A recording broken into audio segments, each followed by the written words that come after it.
Labas vakaras, taigi trumpas video apie kritiką prieš einant miego. Ir taip, visą laiką į kritiką patarčiau žiūrėti žmonėms su tokia intencija, kaip su galimybė tobulėti. Ir kiekvieną žmogų, kuris jūs kritikuoja, priimkit adekvačiai labai situacijai.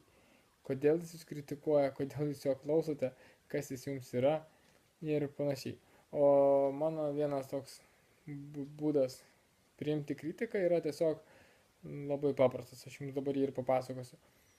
Prieš kažką pateikiant kitiems žmonėms, kad kritikuoti, aš visą laiką siūlau patiems save sukritikuoti, štai vietoj įvertinti, kas yra pasiekta, kas yra nepasiekta, kas padaryta, kas nedadaryta, kas padaryta itin gerai šitam būtent etape, kas padaryta ne taip gerai, bet kadangi etapas yra dar tam tikram lygmenį, tai geriau ir būti negalėjo, o tada išklausyti kito kritiką.